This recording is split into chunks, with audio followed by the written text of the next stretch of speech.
비치들아. 마이크. 안녕하세요.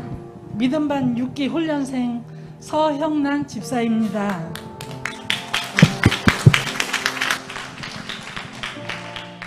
이번 행복 힐링 캠프를 다녀오며 하나님께서 주신 은혜에 대하여 함께 나누려고 합니다.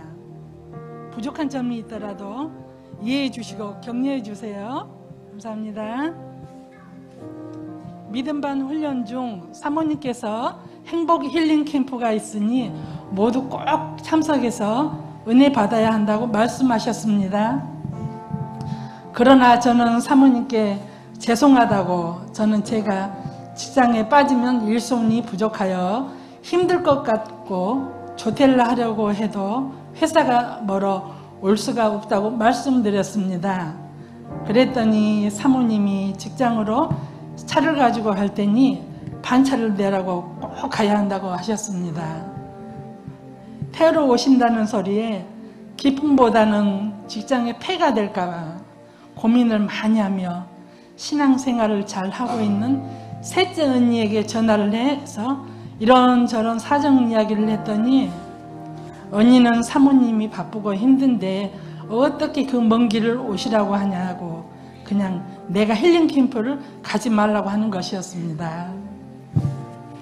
나는 내가 갈 수 있도록 도와달라고 전화했는데 언니는 반대로 가지 말라고 하니 고민만 더 깊어지고 며칠간 잠도 오지 않고 언니에게 전화한 것이 후회가 되었습니다. 그러나 이렇게 먼 곳까지, 참고로 화성시 팔탈면으로 출퇴근차를 이용해야만 하는 곳 데리러 오신다고 하니 감동이 되어 결국은 가기로 마음먹고 회사에 반차를 내게 되었습니다. 행복 힐링 캠프 가는 날 반차를 내고 사모님 차를 타고 집에 와서 미용실도 가고 은행 가서 그동안 못했던 일도 처리하고 출발 시간이 되어 교회로 와서 여러 성도님들과 함께 엔케렘으로 출발했습니다. 출발 전까지 고민이 많았지만 대부도 엔케렘에 도착하는 순간 고민은 싹 사라지고 잘 왔다는 생각이 들었습니다. 캠프가 시작되고 목사님 강의도 듣고 짝꿍이었던 강은숙 집사님께 물어보기도 하며 정말 잘 왔다는 생각이 들고 행복 힐링 캠프가 즐거워지기 시작했습니다. 두 번째 오전 행복 힐링 캠프 교재 2강 3번에서 모든 사람이 죄를 지으며 살아가는데 성경이 말하는 죄는 무엇인가? 라는 질문에 성경이 말하는 죄를 10가지로 말하고 있는데 그 중에 8번의 답, 미워하지 않는 마음, 마태복음 18장 35절, 너희가 각각 마음으로 형제를 용서하지 아니하면 나의 하늘 아버지께서도 너희에게 이와 각각 마음으로 형제를 용서하지 아니하면 나의 하늘 아버지께서도 너희에게 이와 각각 마음으로 형제를 용서하지 않으면 나의 하늘 아버지께서도 너희에게 이와 같이 하시리라. 이 말씀이 마음에 확 들어왔습니다. 그래서 조별 나눔에서 조장님이신 전도사님께 상담했습니다.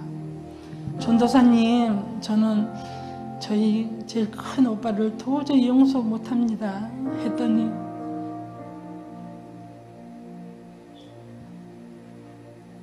전도사님께서 마음속에 응어리를 푸시고 오빠를 용서할 수 있게 해달라고 하나님께 기도해 보세요 라고 하셔서 순종하는 마음으로 오빠를 용서하게 해달라고 간절히 기도했습니다.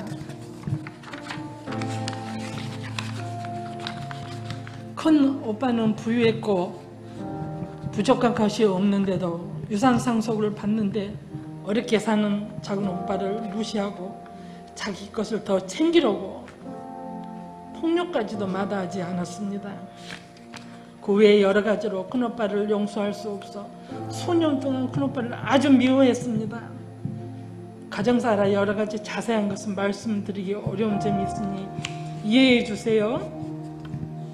그리고 기도 시간에 처음에는 기도하기가 힘들었지만 목사님이 인도에 따라 입술을 열어 큰 소리로 큰오빠를 불쌍히 여겨주세요, 큰오빠를 불쌍히 여기고 용서할 수 있는 마음을 주세요 하고 통곡하며 큰오빠를 미워했던 것을 회개하며 용서의 기도를 하고 나니 바로 성령님이 오셨습니다. 방언도 하게 되었습니다. 성령님이 오시니 오빠를 진심으로 용서하게 되었고 미워했던 마음이 사랑하는 마음으로 바뀌었고 오빠를 만나면 꼭 안아주고 싶은 감동이 왔습니다. 성령을 받으면 한없이 기도하고 싶고 교회에 너무나 오고 싶어 월요일부터 바로 새벽기도에 나와 기도하기 시작했습니다. 너무나 감사했고 행복했습니다. 목요일 새벽기도 중 방언으로 기도하고 있는데 갑자기 혀가 돌아가고 입이 옆으로 막 돌아가고 방언도 다른 것이 나왔습니다. 그래도 저는 걱정하지 않고 기도를 계속했더니 방언은 바뀐 채로 그대로 있고 입술과 혀가 원 위치로 돌아왔습니다. 나중에 전도사님께 말씀드렸더니 사탄이 기도 못하게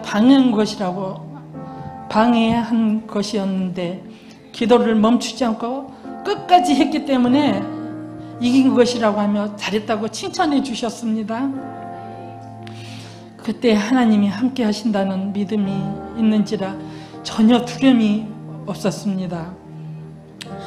또한 순종하는 마음으로 금요기도에 참석해서 기도할 때 목사님께서 앞사람 옆사람 신경 쓰지 말고 오직 성령님께 집중하고 부르짖고 기도하라고 하셨지만 저는 처음 기도 시작할 때는 쉽지 않았습니다.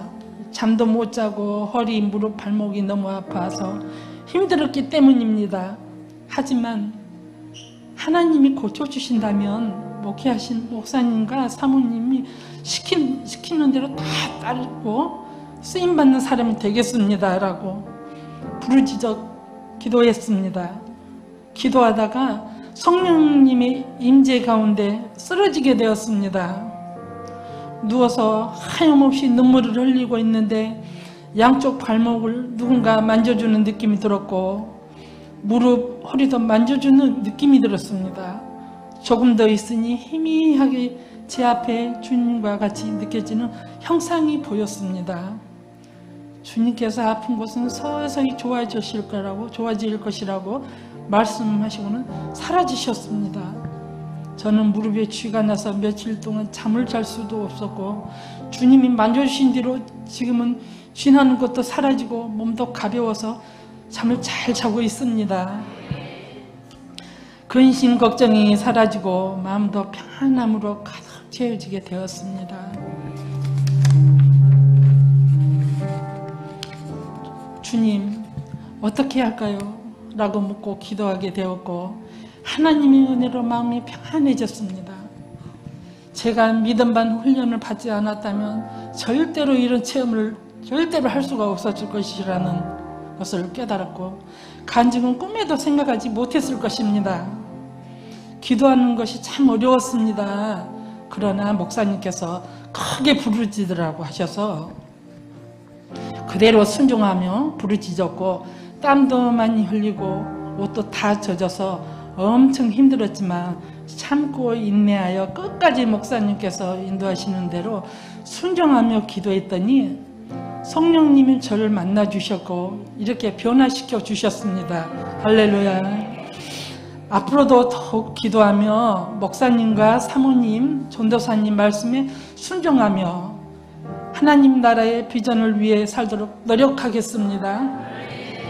제가 변하지 않고 끝까지 승리할 수 있도록 저를 위해 기도해 주시고 부탁드립니다. 하나님 영광 돌립니다. 하나님 감사합니다. 저를 위해 기도해 주신 모든 분들께 감사드립니다. 아멘. 이상으로 간증을 마칩니다. 아멘. 하나님께 영광 올려드립니다. 할렐루야. 감사합니다.